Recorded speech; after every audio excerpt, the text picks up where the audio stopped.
ఈ రోజు మనతో పాటు ఉన్నారు ఎలక్ట్రిక్ డిపార్ట్మెంట్లో ఎన్నో ఏళ్ళుగా పనిచేసి చీఫ్ ఇంజనీర్గా పనిచేసి రిటైర్ అయిన ఆళ్ళ రామకృష్ణ గారు. నమస్కారం సార్.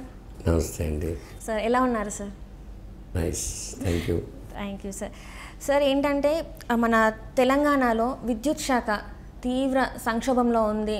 అంటే ఎన్నో స్కామ్లు జరిగాయి, అంటే ఎన్నో వేల కోట్ల రూపాయల స్కామ్లు జరిగాయి అని చెప్పి ప్రచారం జరుగుతుంది. సో ఇది ఎంతవరకు వాస్తవం అంటారు సార్? యాక్చువల్గా ఎలక్ట్రిసిటీ బోర్డు సంక్షోభం అంటే ఈ గత పాలకులు మన వరకు ఉన్న మేనేజ్మెంట్ అంతా కూడా విచ్చలవిడిగా అప్పులు చేస్తూ తర్వాత కొంత అవినీతికి పాల్పడి సంస్థని కొన్ని చెడు సాంప్రదాయాలు పెట్టి దీనివల్ల ఎంప్లాయీస్ మధ్యన సయోధ్యపోయి అలా రకరకాలుగా వాళ్ళ స్వార్థం కోసం తప్పులు చేయడం వల్ల కొంత సంక్షోభం వచ్చింది. ముఖ్యంగా ఆర్థిక సంక్షోభం. టెక్నికల్గా department is very sound, very qualified people, మంచి స్టాఫ్ ఉన్నారు, ఇంజనీర్స్ ఉన్నారు, అంతా బాగుంది. కానీ మేనేజ్మెంట్ దుర్బుద్ధి వల్ల డిపార్ట్మెంట్ వెనకబడిపోయింది. తీవ్ర ఆర్థిక సంక్షోభంలో ఉన్నమాట వాస్తవం. సో అంటే అట్లనే ఇప్పుడు ఏంటంటే తెలంగాణ విద్యుత్ శాఖలో ఏంటంటే గతంలో కంటే ఇప్పుడు ఆస్తులు పెరిగాయని చెప్పేసి కేటీఆర్ చెప్తున్నారు. నిన్న చూసినట్టయితే మన కేటీఆర్ సార్ చెప్పారు గతంలో కంటే ఇప్పుడు ఎలక్ట్రిక్ శాఖలో ఆస్తులు అయితే పెరిగినాయని చెప్పేసి. సో ఇందులో ఎంతవరకు వాస్తవం ఉంది సార్? వాస్తవమే, ఆస్తులు పెరిగిన మాట వాస్తవమే. ఎందుకంటే 24 hours సప్లై ఇవ్వాలని సీఎం గారు భావించడం, దానికి తగ్గట్టుగా ఇన్ఫ్రాస్ట్రక్చర్ క్రియేట్ చేశారు. చాలా మటుకి ఎక్కువ సబ్స్టేషన్ కట్టడం కానీ, లైన్స్ వేయడం కానీ కొంచెం బాగా శ్రద్ధ తీసుకున్నారు. అప్పులు తీసుకొచ్చి బాగా చేశారు. కొంత ఇక్కడే కొంత మతలబ్ ఉంది. ఈ చేయడంలో కూడా కొంచెం ఇన్ఫీరియర్ క్వాలిటీ మెటీరియల్ తెచ్చారని బాగా ఆరోపణలు ఉన్నాయి. మెటీరియల్ అలాగే కావాల్సిన దానికంటే ఎక్కువ మెటీరియల్ డంప్ చేశారు కమిషన్ల కోసం అని కూడా ఉంది. ఫర్ ఎగ్జాంపుల్ ఎస్పీడీసీఎల్లో కొన్ని పవర్ ట్రాన్స్ఫార్మర్లో పడున్నాయట సబ్స్టేషన్లో, చాలా ఖరీదైనవి అవి. ఒక్కొక్క అనవసరంగా ఎక్కువ కొనడం, కమిషన్ల కోసం ఎక్కువ మెటీరియల్ కొనడం, అది చేశారని కూడా చెప్తారు. సో ఇప్పుడు ఏంటంటే సార్ ఉదయ్ స్కీమ్లో చేరి ఇట్లా ఏమంటారు మన డిస్కమ్ల రుణాలు తీర్చమని చెప్పేసి చెప్తున్నారు కేటీఆర్ సార్. సో అట్లా డిస్కమ్ల రుణాలు తీరిస్తే మళ్ళీ ఇన్ని గణం ఏంటంటే కోట్ల నష్టం ఎందుకని ఉన్నాయి సార్? ఇంకా వెరీ గుడ్ క్వశ్చన్ అమ్మా. ఉదయ్ స్కీమ్ కేంద్ర ప్రభుత్వం భారతదేశంలో మనకంటే వెనకబడిన రాష్ట్రాలు కొన్ని ఉన్నాయి. వీళ్ళు ఒకసారి అప్పుల నుంచి బయటపడేద్దామని ఉదయ్ స్కీమ్ తీసుకొచ్చింది. ఐ థింక్ 2016లో అనుకుంటా. మేము ఒక 30,000 కోట్లు అప్పులన్నీ మేము తీర్చేస్తాం, మీరు కొన్ని కండిషన్లు పెడతాం, ఆ కండిషన్ల ప్రకారం మీరు డిపార్ట్మెంట్ నడపండి, ఇవాళ నుంచి చక్కగా చెయ్యండి అని కేంద్ర ప్రభుత్వం ఒక స్కీమ్ తీసుకొచ్చింది. ఉదయ్ అని అంటే మరి సూర్యోదయం అవడం అన్నమాట, మళ్ళీ మంచితనం రావడం అనేది ప్రతి స్టేట్కి ఆఫర్ ఇచ్చింది. ఆ ఆఫర్ని మన తెలంగాణ విద్యుత్ సంస్థ కూడా యాక్సెప్ట్ చేసి ఆ రోజున్న అప్పులు 2016లో ఉన్న అప్పులన్నీ కూడా నల్లిఫై చేయించుకుంది. ఒక 30,000 కోట్లు కేంద్ర ప్రభుత్వం ఉచితంగా ఇచ్చింది. ఇచ్చి కండిషన్లు పెట్టింది. ఈ కండిషన్లు మీరు ఫుల్ఫిల్ కాకపోతే మళ్ళీ మీరు ఈ 30 కోట్లు కూడా మీరు తిరిగి కట్టాలని కండిషన్ పెట్టింది అని కొన్ని గైడ్లైన్స్ ఇచ్చింది. కానీ ఆ గైడ్లైన్స్ వీళ్ళు పాటించలేదు. ఆ గైడ్లైన్స్ పాటించకపోయేటప్పటికి ఒకటి ఇప్పుడు నేను అనేది అదే, గవర్నమెంట్ 81,000 కోట్లని రిపోర్ట్ ఇచ్చారు. ఇప్పుడు ఆ 30,000 కోట్లు కూడా కట్టాలి. ఇలాగా కాంట్రాక్టర్లకు ఇవ్వాల్సిన డబ్బు ఉంది, ఎంప్లాయీస్కి ఎరియర్ రూపంలో కట్టాల్సిన డబ్బులు ఉన్నాయి, జీపీఎఫ్ ఫండ్ పెన్షన్ ఫండ్లో డబ్బులు వాడేశారు. అందుకే నేను ఎప్పుడు 150,000 కోట్ల దాకా ఉంటుంది అప్పు అంటాను. అమ్మా, ఈ ఉదయ్ స్కీమ్ చాలా మంచి స్కీము. దీన్ని ఉపయోగించుకున్నారు ఆ రోజు. అలా ప్రెస్టీజియస్గా ఇవాళ మేము అప్పులన్నీ తీర్చేసామన్నారు. మళ్ళీ ఇవాళ ఇంత అప్పు అక్యూములేట్ అయింది. ఎలా అక్యూములేట్ అవుతుంది? చాలా తక్కువ కాలంలో. అంటే కొంత ఇన్ఫ్రాస్ట్రక్చరు క్రియేట్ చేసిన మాట వాస్తవం. లేకపోతే 24 hours సప్లై మనం అంటే ఎక్కువ టైం సప్లై అంతా ఇవ్వడం అనేది ఇంపాసిబుల్. బాగుంది, కానీ దాని వెనక బోళ్ళంత మతలబు ఉంది. ఒకటి చిత్తశుద్ధి లేకపోవడం, అవినీతి చర్యలు, సీఎం గారి ప్రోద్బలంతో ఇక్కడున్న మేనేజ్మెంట్లో ఉన్న ప్రభాకర్ రావు గారు, శ్రీనివాసరెడ్డి గారు లాంటి అధికారులు, డైరెక్టర్లు వీళ్ళంతా కూడి చాలా అవినీతి చేసి మొత్తం డిపార్ట్మెంట్ అంతా కూడా భ్రష్టు పట్టించారమ్మా. చాలా తీవ్ర సంక్షోభంలో ఉంది డిపార్ట్మెంట్. సో అలానే ఇప్పుడు విద్యుత్ కొనుగోలు స్కామ్ జరిగిందని చెప్పేసి అన్న. సో ఈ ఆరోపణలు ఉన్నాయి కదా, ఈ ఆరోపణలు ఒక్కవేళ ఈ కుంభకోణం బయటపడితే ఎవరెవరికి అంటే ఎవరెవరి పేర్లు బయటకు వచ్చే అవకాశం ఉంది సార్? అసలు మీరు కుంభకోణాలు ఏంటి అనేది కూడా అడగాలి కదా. ఛత్తీస్గఢ్ తోటి తెలంగాణ రాగానే చాలా తెలంగాణ అసలు నాలుగు కర్రలు పాతాం, మన పక్కనే ఉంది ఛత్తీస్గఢ్, అక్కడి నుంచి లైన్ వేసుకుంటాం, గుంజుకుంటాం, లైన్ కరెంట్ తెచ్చుకుంటాం. ఏంటి అంధకారం అవడం ఏంటి మన రాష్ట్రం అని ఆ రోజుని చక్కగా చెప్పడం జరిగింది అసెంబ్లీలో, అందరికీ చాలా బాగా. అలాగే ఆ లైన్లు వేశారు. ఛత్తీస్గఢ్ అనేది కాంగ్రెస్ పాలనలో ఉన్న రాష్ట్రం. వాళ్ళు తెలంగాణకి రాష్ట్ర అమ్మాలా అమ్మకూడదా రాజకీయంగా కూడా ఆలోచించలేదు. వాళ్ళు 1000 మెగావాట్లు ఆఫర్ చేశారు. భారతదేశంలో ప్రతి రాష్ట్రం కూడా స్వయం సమృద్ధి సాధించింది. ఒక్క మన తెలంగాణలో ఏమైందంటే రాష్ట్రం విడిపోవడం వల్ల కొంత ఇబ్బందులు వచ్చినాయి పవర్ సెక్టార్లో. దాంతో మనం బాగా కొనాల్సి వచ్చింది. అప్పుడు మనం ఛత్తీస్గఢ్తో 1000 మెగావాట్ ఒప్పందం చేసుకున్నాం, 5-6 రూపాయల మధ్యన యూనిట్. కానీ మన ప్రభుత్వం తర్వాత ఒకవేళ తీసుకోకపోతే ఏడాదికి 350 కోట్లు మనం కట్టాలి. ఎవరికి? ఛత్తీస్గఢ్ ప్రభుత్వానికి. మీరు వాడుకో ఫిక్స్డ్ ఛార్జెస్ కింద కట్టాలి. ఎందుకంటే అక్కడ స్టేషన్స్ ఉంటాయి కదా, మెయింటెనెన్స్ చేయాలి కదా, ఇది ఎప్పుడు అడుగుతాడో తెలీదు. ఈ పరిస్థితుల్లో దాంతో వీళ్ళు ఏం చేశారంటే దుర్బుద్ధితో ప్రైవేట్ సెక్టార్లో ఓపెన్ గ్రిడ్లో పవర్ కొనాలన్న ఉద్దేశంతో కిక్ బ్యాక్స్ అని తెలుసు కదా, లంచాల కోసం ఈ ఛత్తీస్గఢ్ గవర్నమెంట్ నుంచి అయితే లంచాలు వచ్చే ఆస్కారం లేదు. అందుకని ఆ స్కీమ్ని వాళ్ళతో ఏదో తగులు పెట్టుకొని చిన్న జగడాలు పెట్టుకొని ఆ పవర్ కొనడం మానేశారు. చెరువు మీద అలిగితే ఏమవుద్దో తెలుసు కదా, అలాగా మనం ఒప్పందంలో ఉన్న పవర్ తెచ్చుకోకపోతే వాడికి 350 కోట్ల చొప్పున కడుతూనే ఉన్నాం. అదొక నష్టం. ఇంక ఎన్నాళ్ళు ఉంటుందో ఆ ఒప్పంద కాలం అంతా కూడా నష్టాలు కట్టాల్సిందే. ఐ థింక్ ఈ ప్రభుత్వం ఈపాటికే రివైవ్ చేసి ఉంటుంది. ఆ 350 అదే మన 1000 మెగావాట్ లేటెస్ట్ ఇన్ఫర్మేషన్ అదే లేదు.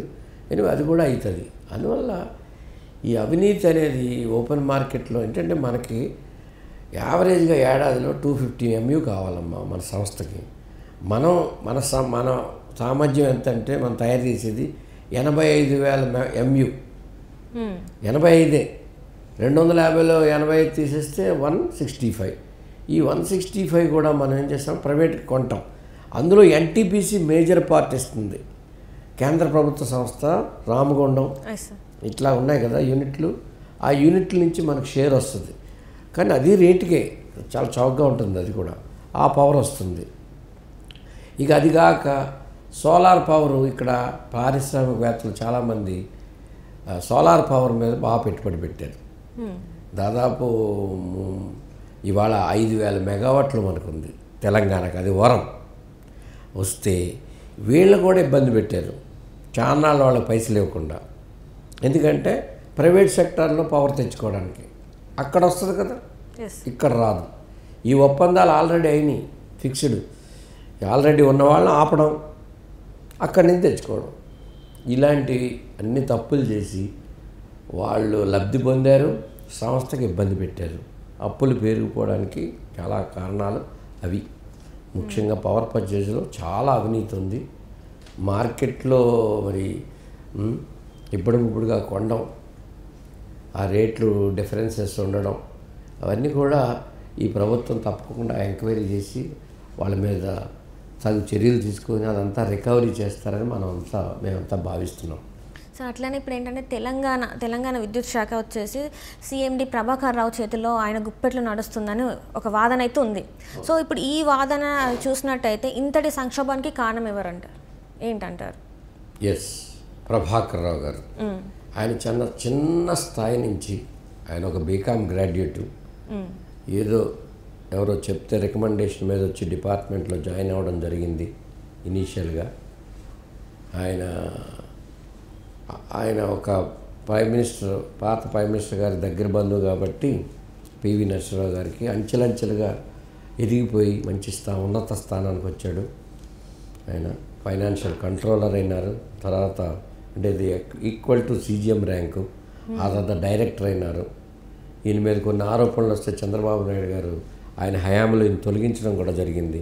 మళ్ళీ ఎప్పుడైతే తెలంగాణ వచ్చిందో మరి శత్రు మిత్రహ కదా, ఈయన పిలిచి చక్కగా మళ్ళీ అక్కడ కూర్చోబెట్టారు. సీఎండి నార్ల తాతారావు గారు, ప్రపంచ ప్రఖ్యాతి చెందిన నార్ల తాతారావు గారు కానీ మరి నిష్ణాతులైన ఐఏఎస్ ఆఫీసర్లు ఈ డిపార్ట్మెంట్కి, కుట్టి గారు, రమాకాంత్ రెడ్డి గారు, అజయ్ జైన్ గారు, మరి సాయి ప్రసాద్ గారు, రిజ్వీ గారు, ఇట్లాంటి మహానుభావులు ఎంతోమంది అక్కడ పనిచేసి ఆ సంస్థని ఎంతో ఉన్నతంగా ముందుకు తీసుకొచ్చిన సంస్థకి ఈ ప్రభాకర్ రావు గారిని తెచ్చి వేశారు.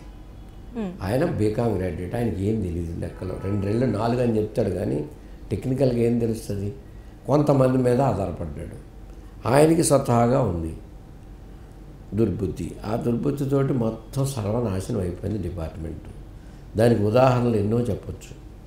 ఉదాహరణకి మీకు శ్రీశైలం ప్రాజెక్టు 2020లో దానికి సకాలంలో యాక్చువల్గా సమ్మర్లోనే మనం రిపేర్లన్నీ చేసుకోవాలి. వీళ్ళు ఏం చేశారంటే వీళ్ళ అలసత్వం, అక్కడ అవినీతి జరిగిందని, ఏవో కిక్ బ్యాక్స్ రాలేదని ఆపేశారట. వచ్చేసింది మనకు వర్షాకాలం వచ్చింది, మంచి నీరు వచ్చింది 20లో శ్రీశైలంలో. ఎలాగా ఆ యూనిట్ రన్ అవ్వాలంటే అక్కడ బ్యాటరీలు మార్చాలి. బ్యాటరీలు మార్చాలంటే అప్పటికే అమర్ రాజా కంపెనీ నుంచి బ్యాటరీలు వచ్చేసి ఉన్నాయి, కానీ అక్కడ వీళ్ళు అంటే సకాలంలో పని చేయట్లేదు. ఎందుకంటే వీళ్ళకి ఏవో ముడపులు ముట్టలేదని. చేయకపోయేటడికి ఇంకా ప్రేకాల మీద వచ్చిన తర్వాత సీఎండి గారు ప్రభాకర్ రావు గారు ఇన్స్ట్రక్షన్ ఇచ్చాడు, ఏదో చేసి మార్చండి అయ్యా అని. ఏదో చేసి మొత్తానికైతే చేసి ఎమర్జెన్సీ రాత్రి ఆన్లైన్లో ఉండగా జనరేటర్ నడుస్తుండగా వీళ్ళు అర్ధరాత్రి 11 గంటల ఆ టైంలో వీళ్ళు ఆపరేట్ చేశారు. చేస్తే ఘోరం జరిగిపోయింది. 9 మంది చనిపోయారు. ఒక డిఈ లెవెల్ ఆఫీసరు, మరి ఇంజనీర్లు, ఆ అమర్ రాజా కంపెనీ వాళ్ళు, వీళ్ళందరూ చనిపోతే వీళ్ళ తప్పుదాల వల్ల వాళ్ళు చనిపోయారు. ఇప్పుడు కూడా ఇంకా సర్వీస్లో రాలేదు. అది ఎన్ని సంవత్సరాలు అవుతుంది? 20, 21, 22, 23, 24 వచ్చేస్తుంది. 4 ఏళ్ళు యూనిట్ రాపోయేటప్పటికి మరమ్మతుల గురించి దాదాపు 100 కోట్లు ఖర్చు పెట్టారు. ఈ యూనిట్ రాకపోవడం వల్ల ఏడాదికి 173 కోట్ల రూపాయల నష్టం. 4 ఏళ్ళు కలిపితే 750 చిల్లర అదో నష్టం. ఇదంతా ఎవరు? వీళ్ళ అసమర్థత, అలసత్వం. నాన్ టెక్నికల్ చైర్మన్ అయ్యేటడికి ఇది ప్రాబ్లం. ఐఏఎస్ అయినా కానీ వాళ్ళంతా కూడా నిష్ణాతులైన ఐఐటి అట్లాంటి చోట చదివిన ఇంజనీర్లే వచ్చేవాళ్ళమ్మా. అందువల్ల సంస్థ చాలా పటిష్టంగా ఉండేది. ఒకప్పుడు ఈ సంస్థ దేశంలోనే నెంబర్ 1 స్థానంలో ఉండేది. ఇవాళ నా దృష్టిలో అయితే 25వ స్థానానికి వచ్చిందన్నాను, నాకు వచ్చిన సమాచారం. నేను ఎక్కడో చదివితే 43వ స్థానంలో ఉందంటున్నారు. మొత్తం కిందికి ఎక్కడికో పోయింది. అసలు అన్ని అబద్ధాలతోటే నిర్మితమైంది. ఆయన నోరు తెరిస్తేనే అబద్ధం ఆడతాడు. సీఎం గారు కానీ ఆయన సోదరుడు ప్రభాకర్ రావు గారు కానీ నోరు తెరిస్తే అబద్ధాలతోటి. తలసరి వినియోగం ఎక్కువ ఉందంటారు. నిన్న సీఎం గారు అసెంబ్లీలో ఎక్కడో చెప్తున్నారు 10వ స్థానంలో ఉందంట. ఇవన్నీ బయటకు వస్తాయి, శ్వేతపత్రంలో అన్నీ బయటకు వస్తాయి. ఈ బయటకు వచ్చినప్పుడు వీళ్ళ జాతకాలు వస్తాయి. ఒకటే, ఈ ప్రభుత్వం మళ్ళీ భవిష్యత్తులో ఎవరో కూడా రాష్ట్రానికి అన్యాయం చేయకూడదు.